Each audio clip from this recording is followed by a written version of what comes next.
Hello there, you amazing viewers and subscribers, and welcome to a brand new video for today. So this video is a video response to another sci-fi guy where he just talks about his 5 Doctor Who moments that made him fist pump the air. But this one's going to be totally different. This is going to be 5 Doctor Who moments that bring out the inner fanboy in me.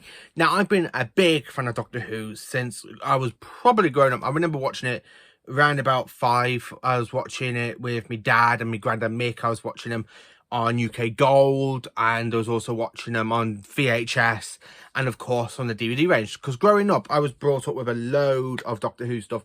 I was brought up with the UK Gold, I was brought up with VHSs and DVDs, so I've come up from the pretty golden age of really growing up with classic Doctor Who, where most people haven't really watched Doctor Who until the modern era of the show, when Doctor Who came back in 2005. So they've been mainly watching the modern sort of era, and I want to talk about 5 moments that bring out the inner fanboy in me. So going into number 5. Now, this one was only recent. This was at the end of the New Year's Day special, Eve of the Daleks, when they showed us a little trailer for Legend of the Sea Devils. And when I watched that little back clip of the Sea Devil coming out, the inner fanboy in me just came out screaming. I was excited, going, they've done it, they brought back the Sea Devils, they brought back the Sea Devils. And I really am looking forward to Sunday's episode, Legend of the Sea Devils. I was literally jumping up and down in my bedroom. I was over the moon. I was thrilled, because the Sea Devils, for me, always remain to be a classic Doctor Who villain. I love the Sea Devils. When you watch them in Doctor Who and the Sea Devils with John Poe, and they come through that door going, "This is our planet."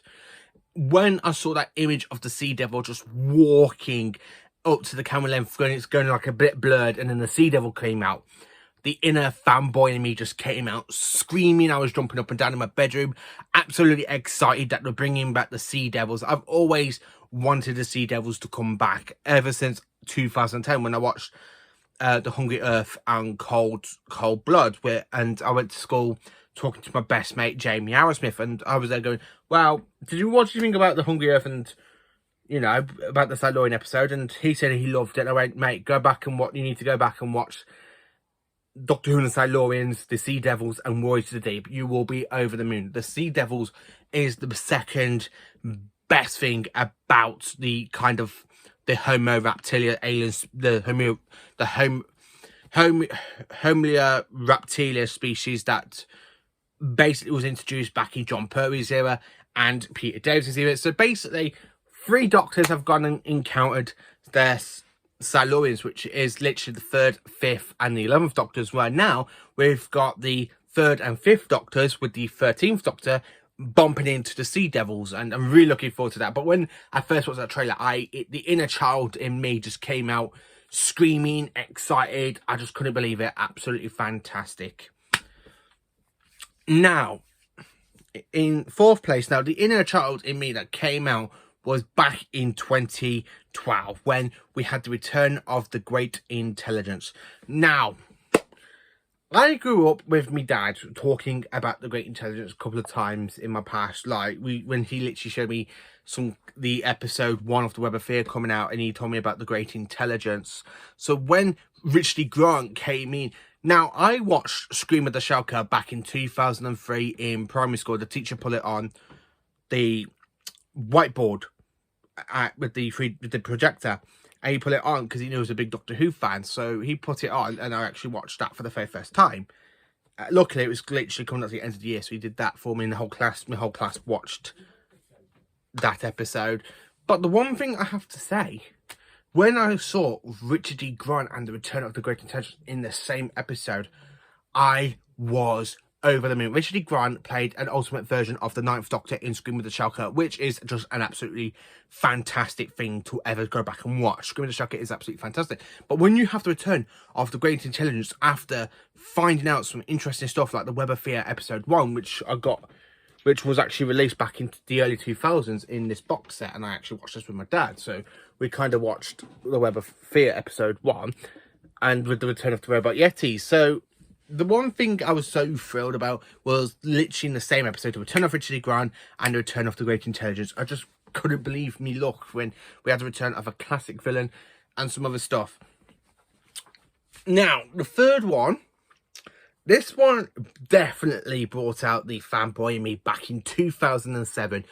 I was sitting down with my dad, we were watching Utopia from the episode 11 of series 3, and when literally you hear that fob watch opens, but when you actually hear the fob watch and you hear all of the past masters like Roger Delgado's master, Ancient Aliens Evil Earth, and you got that open me, the human fall, open the light and summon your human majesty.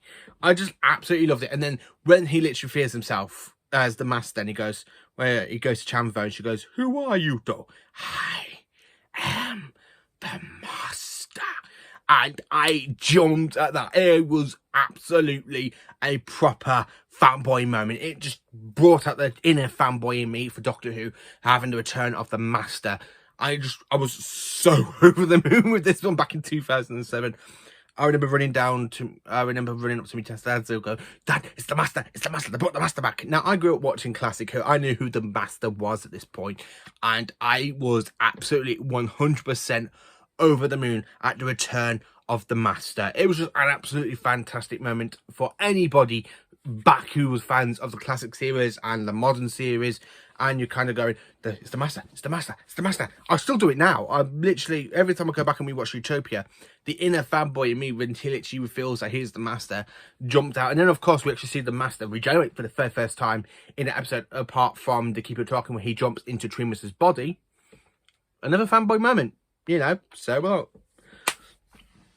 now the second one that I absolutely brought out the inner fanboy in me. Now this one, how can I say this one? This definitely brought the inner fanboy out in me. It is that classic scene at the end of the Doctor Falls, where the 12th Doctor is refusing to regenerate, and he's there slamming his hands into the ice and snow, and he goes, "I will not change." And all of a sudden you hear this voice going, "I will not change. No. It's quite impossible." And he goes, "Hello, is someone there? Who is that?" He goes, "I'm the doctor. "Oh, dear me, no. You see, you may be a doctor. I am the doctor. The original, you might say." And Ludwig Capaldi goes like that, and he goes, "Meow." I absolutely flipping love that episode. Now, I watched this episode before my dad came home from work, because my dad was working at Albrighton, and he literally just came through the door, and he saw me, he heard me literally screaming, jumping up and down. He goes, "What's going on, Paul? What's going on?" I went, "They've done it. They're like, they've done what? They brought back the first Doctor." Yes, it is David Bradley, which is, I do class David Bradley as the first Doctor now because of William Hartnell passing. And when I saw that clip, I absolutely jumped up and down. I was literally in my early 20s.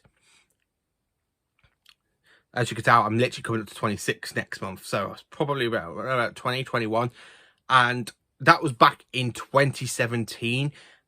Basically coming up to 5 years, and I literally jumped up and down. I was thrilled, and I couldn't wait to the Christmas episode to see more of the first Doctor's epic return. And I just couldn't believe it. That cliffhanger, I just really love it, and especially now. It's one of the moments that really makes the Doctor Falls a special episode for me. I absolutely love the Doctor Falls because, one, it's the return of the Mondasian Ceremony, the return of John Sims Master, and the return of the first Doctor. Mind blown. Mine go, you know, it's one of those fantastic moments. It's was really why the Doctor Falls is just one of my epic fanboy moments. I absolutely loved watching the episode. I really got excited when as soon as I heard that voice, and I'm like, the first Doctor. That's the first Doctor. It's the first Doctor. The inner fanboy in me just came out, and I couldn't help it. It just went boom, straight out. All right, number one.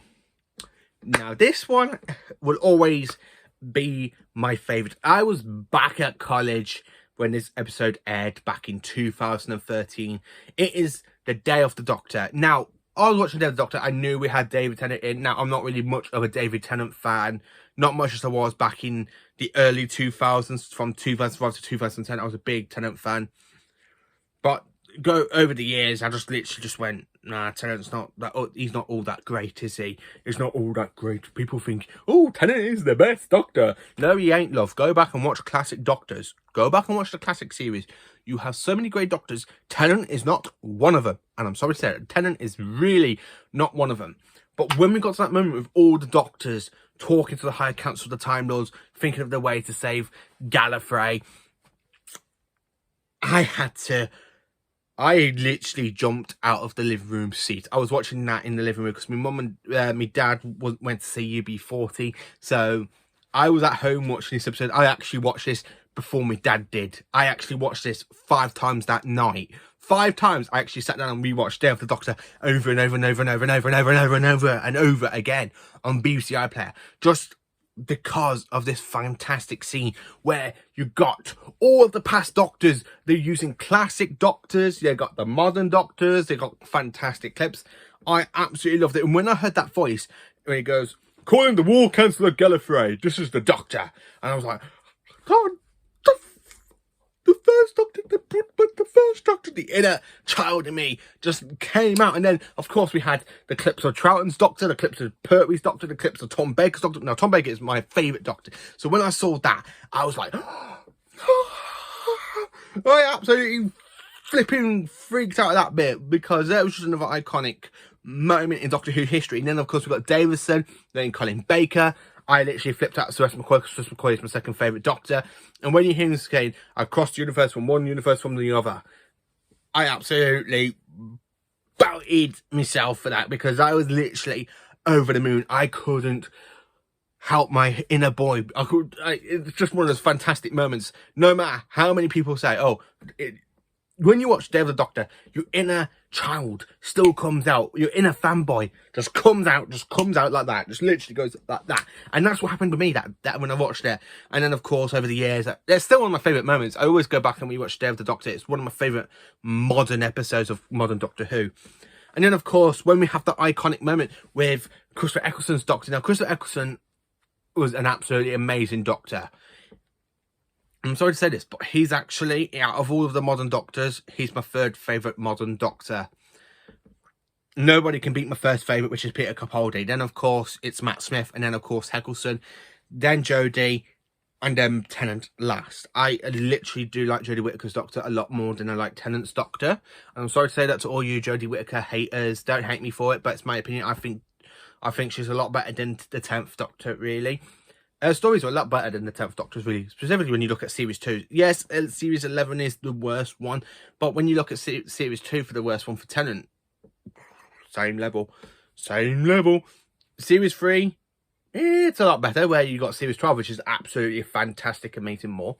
But when we had all of those Doctors, and then, of course, that little clip where we just saw the eyebrows of the next Doctor, aka Peter Capaldi, he was announced back in or at the end of towards the end of August, and then in this episode you literally see his eyebrows, and oh my god, the inner fanboy just came out and came out and came out. And now that's the one moment that brought out the inner fanboy me, but the other moment that brought in exactly the inner fanboy in me when I watched this episode, and it's one of the reasons why I had to go back and rewatch it, not just that scene with all the Doctors having Gallifrey, is when the Doctor meets the Creator, and that voice, I jumped out of the seat yet again, because when I heard that voice go, you know, I think you might, it was Tom Baker. They brought back Tom Baker. I just literally jumped off my seat, and I just couldn't believe my eyes. They done it. They literally brought back Tom Baker, and I was so over the moon. Absolutely so over the moon. And that is another moment that brought in a inner fanboy in me. Now, I grew up watching a lot of classic Doctor Who, so when it comes to the modern era and they start like doing cameos and callbacks, like when they brought back the Master, even when they brought back Tom Baker, I just couldn't believe it, and I absolutely loved it. So this is the 5 moments the inner fanboy came out in me. So one of them was the reveal of the Sea Devils coming back, and that was the 5th one, I thought, because even though that's most recent, nothing can actually top the others. Oh no, nothing can actually top the others. So thank you for watching this video. Please do like, subscribe, and share, and let me, what are the 5 moments that brought out your inner fanboy child or fangirl? whatever brought it out the inner fanboy or the inner fangirl for you. Let me know in the comments. Thank you for watching. Have a fantastic day tomorrow, and join me for a video tomorrow where I'll be talking about ranking in my ranking series of ranking every single season of Doctor Who from 1963 to 2022. So join me for that one where I talk about what is in 28th place. Thank you for watching and have a great day, and thank you for being magnificent viewers and subscribers, and just thank you for being magnificent.